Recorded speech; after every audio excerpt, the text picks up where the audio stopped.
Hey guys, what's going on? Tyrauku here, back again with a raid video. Today we're going to be watching Raid's official What's Next in Raid video. So I have had access to the test server over these last several days, but since the What's Next in Raid video has all the information I have right here, but it's in a cleaner presentation, we'll go ahead and watch this and I'll give some of my opinions as we go through. I'll try not to pause it too much. Let's get started. It's 13 minutes long, but we got a big section of the HYDRA. So sit back, grab some popcorn, get a drink, and let's go through this. Hopefully it's something exciting. I have watched like halfway. I haven't watched all this, so it's all going to be new information for me. Welcome to our latest edition of What's Next in Raid, where we'll be talking all about what's coming next in Raid. We've got a whole lot to wriggle through today, so let's just slither right into it. First up, the Guardian Ring. Some of you may have already seen our other video dedicated entirely to the Guardian Ring, but if not, don't worry. We're going to coil our explanation up into a small ball of cold, hard facts. The Guardian Ring is primarily here to give everyone a way to use their duplicate champions. This is what was leaked. It'll be replacing the current sparring pit in your Bastion, but you won't be losing the sparring pit you know and love. It's just shedding its old skin and being upgraded with a bunch of new additions. The first new add-on is Faction Guardians, where you assign a special council of champions for each faction that gives champions of their respective rarity within that faction a global stats boost. You'll be able to assign Guardians for rare, epic, and legendary champions, and with this feature, you'll get to have your cake and eat it too, because you still get to keep your Faction Guardians and use them in battle. It's going to be a huge boost to early and mid-game players who probably won't have any duplicate legendaries in their collections, but will more than appreciate being able to strengthen their rares and epics to help them climb over some of those tougher raid hurdles. The stats boost itself is nothing to hiss at and will be approximately half as strong as the bonuses from a maxed out Great Hall. It'll give you a lot of freedom when it comes to tweaking and adjusting your champion builds and playstyles, as well as your Great Hall upgrade strategy, now that you'll have an additional layer of boosts too on top. The other two additions are exclusive. Now, before we get past the Faction Guardians, first off, I think I have 0 factions that I can fully max out. I have one faction where I can get like 3 or 4 legendaries deep into. The issue I'm seeing right now is having enough space to store all those duplicates of champions, because what do you need, like 200 something plus spots for your duplicates? Now, if you don't want rare champions, you don't need to fill that up, so on and so forth. But it is something to keep in mind. You are going to need a lot of space if you want to fully utilize the Faction Guardian system. But other than that, I like the Faction Guardian system. I think it's pretty fair and balanced. It gives you something decent to put your dupes into. And I think it's a pretty good system. The second one was pretty controversial. And now let's see the English version of it, because the Russian version is what was leaked. So some of you may not have seen it translated. Duplicate legendary champions. First, you can empower champions. Okay, so you can see right there, the first additions are exclusively for duplicate legendary champions. First, you can empower each one 10% attack, 10% HP, defense. Not a huge deal, right? Not a huge deal using their own. The second one, you get plus 10 speed, some extra percentage stats there. Honestly, speed is the biggest surrogates if differentiating factor more than one of that champion, like Lydia. Empowering will help you beef up your champions to make them extra tanky, extra killy, or extra whatever you've built them for. We don't want empowered legendaries to become unbeatable demigods. So with this champion, honestly, this is not super insane. For most players, this won't have a huge impact. In the high levels of PvP, the people who are able to make +4 Siphies, who are easily able to take their Siphi who may have been slow before and give her 15 speed, that's where it gets a little bit unbalanced, because you have those players who spend thousands of dollars gear farming to get that +1, +2, +3 extra speed because they're already 390. But now somebody who is much lower than them can literally just use their champions who they got lucky with and boost the speed. Now, I know some people say the speed meta isn't in Arena, but I still feel it is there in a lot of areas. But either way, the speed, even if not for a Siphi, for say a Kymar, okay, now your Kymar gets +15 speed. Kymars are really good when they're fast. Extra accuracy as well, 55 accuracy, especially when you're that high of level, is a big deal. And I know several people who can make a +4 Kymar, but majority of people aren't going to notice a huge difference, okay? I don't think Classic Arena is going to have a huge difference. I don't think Gold 3v3 is going to have a huge difference until you get to the very high end, because me personally, I've spent quite a few dollars in Raid, like several $1,000s into Raid, and I can't fully max out a single champion. I know there's people who spent less who can max out some champions, but overall, I think fewer players are able to max out fully max out champs than what we think. Now, I think I can do like a couple champions, like 1 or 2, but honestly, I might not even do that. I probably won't, depending on who it is, because I can still use them in other areas of the game. I can use them as faction guardians, but we'll see as it gets closer what I decide to do. I think my Rey, I may actually boost her, but let's continue. So we're capping empowerment. You'll only be able to empower a champion up to 4 times. Last on this list, but certainly not least, champion unbinding.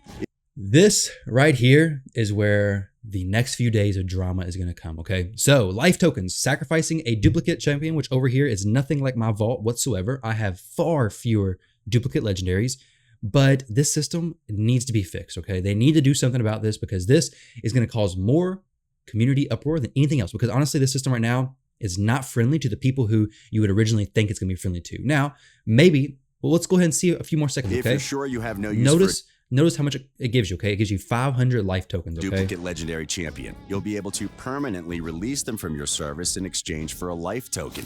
You'll then be able to take those life tokens and trade them for a new legendary champion at the token trader. We'll be adding a bunch of... Look at this, okay? Now, these numbers were actually on the test server, okay? Since the embargo's off, I can talk about this. But unless they add another way to earn these life tokens, this is not good. 4,000 for Sir Nick, okay? So what's that? 8 duplicate legendary sacrificed? 8 legendary sacrificed for Sir Nick.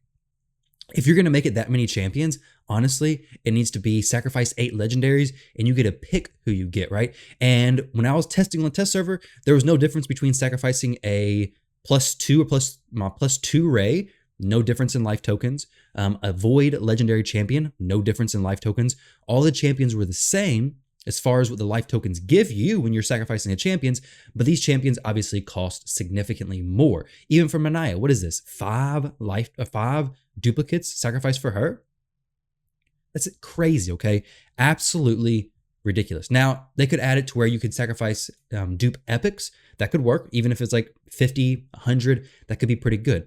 Allow some way for players who really want these champions, because let's be honest, like if you're sacrificing 8 legendaries, duplicates, you probably don't need very many of these champions. Maybe you do, but I know I don't have that many champions to do that. And I don't really need any of these people right here. So they either need to add a bigger selection to choose from, maybe pick a champion to unlock, or allow you to get life tokens in another way. Maybe they do. Maybe the HYDRA, we'll see later on the video. Special champions to the token trader over time, including some that were available via fusion events in the past. So expect to see Molly Tankard, Manaya, Fushan, and the new and improved Tomb Lord in the near future. In fact, community favorite Sir Nicholas will be coming to town very He's not community favorite. soon, so you'll be able to hand out some gifts of festive fury to some very unlucky boys and girls. All right, that's the big update squirming its way in-game very soon, but that's not all. Let's take a quick fire look at a bunch of other updates we're bringing to Raid soon. First, the Shadowkin are getting their own faction crypt. It means more milestone rewards, but you'll still have to finish every crypt if you want Lydia. So if you're close to finishing already, you might want to finish the job before you have another crypt to complete. Second, we're renovating the tavern. We're adding a filter that only shows champions that are eligible for each type of upgrade, as well as the ability to change the sorting orders from ascending to descending. XP brews will also be grouped together in a single slot to make things quicker and easier to manage. And we're also adding a slider to make it even easier to beef up your champions in one go. Third, we're adding rank and rarity filters to the artifact storage, as well as making it possible to select all the artifacts you've filtered for with one tap, so you can sell your gear in bulk. Fourth, and my personal favorite, changes to save teams and skill instructions. We're increasing the number of save teams to 15, and we'll be dividing them up by game mode so you have 15 for each mode. We're also making it possible to create farming setups that you can run in multi-battle mode, along with being able to set different skill instructions for each round of a battle separately. Alongside these changes, we're exploring some options for how to make it quicker and easier for everyone to speed things up throughout the game, starting with Faction Wars and the Doom Tower. We're going to be kicking things off by enabling super raids for Doom Tower boss fights. And to keep things fresh in battles, we're also adding a new buff and debuff pair that increases or decreases resistance in battle. Being able to have an enemy's resistance is no joke, and we think these effects will add a new layer of strategy to Raid's battles across the board, including introducing completely new team compositions and archetypes. And since we're on the subject of new team compositions, the best thing for that is new champions. All right, so those quality of life features, awesome. Okay, upgrading champions is such a pain. You have to click a champion, scroll way down to finally upgrade them. I love the quality of life changes. They're very, very cool. Plus the extra slots for your preset teams. I love that. Honestly, all that stuff looks great.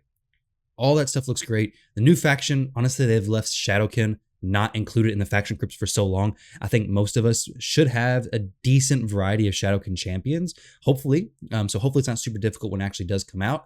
But I do love all the quality of life changes. I think they're actually very needed. They should have been here a long time ago, but hey, they're coming now. I'm curious to see increased resistance, decreased resistance, buffs coming to the arena. Resistance is kind of something that's been in the meta and then out of the meta. But hey, I would love to see the meta get changed up, especially getting those warlords out. I hate Warlord. A bit of a tradition here on our What's Next series. Now, this chick, I do believe, is, well, maybe not exactly her. What you're looking at now is a first sneak peek. I thought she was on the test server, but I don't think this one actually is. Into the next line of dungeon delving. Boss beating badasses. This is Hanzo from Overwatch, isn't it? And the last chick was from Final Fantasy, I think. Is coming to Teleria in the near future. Okay, that's all we've got for you. Oh, wait, one last thing. The HYDRA. You might have already seen a few leaks from Raid's sleuth-like detective community about the HYDRA already, but if you haven't, here's a full breakdown of what will be Raid's toughest, scariest, and biggest boss fight. The HYDRA is our second clan boss, in addition to the Demon Lord you're all well acquainted with. However, it's a bit different than just fighting one boss. You all know the old commonly used adages, 4 heads are better than 1, 4 snakes in the hand are worth 12 in the bush, the more serpents the better. Well, they're all true in Raid world too. Over here, I wonder if they're going to have a new clan boss down the road. We just need to get through this one first, but I do like the idea of the whole new map, especially with this over here. Raid's really good, if nothing else, at releasing content slowly to keep the game kind of alive for a long time, I guess. So this is interesting. Unkillable beast will be bringing 4 heads to every fight, each with totally unique skills and mechanics to deal with. Actually, it'll be bringing 6 heads, but you'll only have to deal with 4 at any one time. We'll get into that a bit later, but first, let's break down the basics. It's a big fight, and you'll need reinforcements, so you'll be taking 6 champions into each HYDRA battle. And just like the other clan bosses, the Demon Lord, you'll be battling the HYDRA to chase high scores and win huge rewards. You'll be fighting to stay alive as long as possible and deal as much damage as you can along the way. However, unlike the Demon Lord, the HYDRA will be running on a different cycle. While the Demon Lord resets every single day, the HYDRA will reset once a week. On top of that, you'll only get 3 HYDRA keys per week, so you and your clan will have more flexibility to figure out when you want to take the HYDRA on. So the HYDRA will reset every week, and things will stay pretty much the same week to week. You'll fight the same HYDRA with a mixture of those same heads. Each head will be tied to a certain affinity, so you'll be able to figure out a good strategy over time to deal with the current challenge. Predictable, easy, right? But here's the twist. Every 4 weeks, a new rotation will start. This means, just like the Doom Tower, shuffling the pack. Each head will be paired with a new affinity, and the 4 starting heads you have to deal with will change. And in the future, when we add more heads, it'll mean entirely new combinations of 6 heads and a whole new challenge. To make things even tougher, once you've used a champion in a HYDRA battle, you won't be able to use them again until after the next weekly reset. So looking to lock in a single gimmicky team is off the table here. You're going to need 3 unique teams that can stand up to the challenge to get the most out of the HYDRA. Then, every month, re-examine your strategy again because the script may very well have been flipped. Because each head is so unique, you won't be able to use the same tricks every time. We're not going to cover each head's skills right now, but here's a quick snapshot of the 6 heads you'll be fighting against in the first rotation of the HYDRA. The head of Torment, the head of Decay, the head of Wrath, the head of Blight, the head of Suffering, and my personal favorite, the head of Mischief. If those names alone don't sound scary enough, wait until you see them in battle. Things get real crazy. You'll be fighting 4 of these heads at the same time, and you'll be fighting hard to stay alive and deal out as much pain as possible. You want to cut off the HYDRA's heads to maximize your damage, but cutting off a head doesn't mean you only have to fight against 3 heads. Remember how we said the HYDRA brings 6 heads? Well, if you do manage to decapitate a head, another will grow back. You cut off the head of Blight, and it might come back with a vengeance, or it might be replaced by the head of Decay or head of Torment, whichever the 5th and 6th heads are in the current rotation. So, endless pain for your team. But don't worry, you have 6 champions, and it only has 4 heads. You have the numbers advantage. It's going to be like shooting snakes in a barrel. Not exactly. This beast has another trick up its sleeve. It's also going to be trying to eat you. Every so often, one of your champions will get eaten by one of the heads. Now, just like in real life, these hydras have long necks and stomachs in their necks. So you have a few turns to chop off that hydra's head before it fully digests and consumes your champion. If you slice the head off, you free your champion and they're back in battle. If you don't, they're dead and gone. And we really mean gone. You won't be able to revive them, and you'll have one champion missing for the rest of the fight. Sounds like a tough battle, and it is, but the rewards are more than worth it. To recap, you fight the Hydra just like you fight the clan boss. Higher scores, better rewards. Rewards will be earned in the form of Hydra chests, given out at the weekly reset. And better yet, if your clan manages to fully deplete the Hydra's HP, you get double the rewards. Let's talk about what those rewards are. All right, so first off, before we get into the rewards of the Hydra looks sick. And I don't think we're going to get access to it on the test server, which mixed feelings about. One, I would love to test it out. But two, I would actually love for just the raid community in general to see the Hydra all at the same time and all of us come up with new ideas together, because I can see how the test server, some people would want to stay away from spoilers and things. The Hydra is a big event that we've all been looking forward to for a long time. It looks like a lot of fun. I'm definitely looking forward to it. I mean, 3 keys a week means that you can actually plan it out, okay? So you'll be able to sit down and say, hey, I want to spend the time to think of a team today instead of waking up and then having to set it on auto and then waiting 30 minutes for it to run. It may take just as long, but the 3 keys a week, I do like that idea. I do really like that idea, to where it's not another daily grind. It feels like, hopefully the rewards make it make sense too. I mean, we have some clan experience and clan gold. That's gonna be pretty cool as well. But let's get into the rewards and see what is going on here. Aside from the obvious things like clan gold, clan XP, there are some serious rewards on offer. First, you'll be able to win fragments for an exclusive champion, Mithrala Lifebane. We're already taking huge inspiration from Greek mythos here, and Mithrala fits into that perfectly. We'll be releasing a dedicated champion spotlight for Mithrala soon. But as you'd expect from someone that looks like Medusa's long-lost sister, she's going to be able to poison people. Oh, and turn people to stone. That's a thing now too. It's a really scary debuff that can take people out of the fight entirely, with a downside or two. We'll cover it in greater detail soon, but let's just say in the right hands, with the strategy, it's going to be a game changer. That reward's simple. New champions are never a bad thing, but what about unique rewards or new mechanics? Oh, I'm glad you asked. You'll also be able to win a whole new type of artifact from Hydra chests. We're not talking just a new buff or boosted stats, but an entirely new breed of artifacts that give you set bonuses depending on how many you have equipped. These special variable artifacts will give you an extra bonus with only one of their kind equipped, then another bonus if you equip 2, 3. Okay, so that one looks like it has some defense in red right here.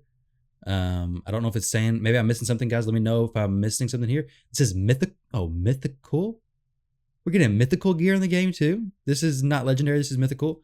Red defense. I don't know exactly what that means. Let's see if anything changes. Defense 226. I don't know what the difference was there. It's a different pair of gloves. A full 6 of. But they have legendary and mythical in here. So it's going to be interesting if they bring out mythical gear in other areas of the game as well. Maybe they just keep it to the Hydra. I'm not for sure. Mythical 6-star, 60% HP. Maybe the red accuracy is like a extra boost to the accuracy stat. Hence the mythical part of that. These are unlike any other artifact sets in Raid. And okay, here's the set bonuses. 1 piece, 20 resistance. 2 piece, 15% HP. 3 piece, 12% speed. 4 piece, 15% chance to place a protected buff, which we don't know what that is yet. 5 piece, 12% speed. And 6 piece, 15% chance to place a protected buff. I don't know what protected buff is. But there is, let's see where we're at right now in the video, 1025. There was a buff right here. But don't. The shield, I don't know if it's a shield or if it's protected, but either way, I guess we'll find out soon enough. But that set looks insane.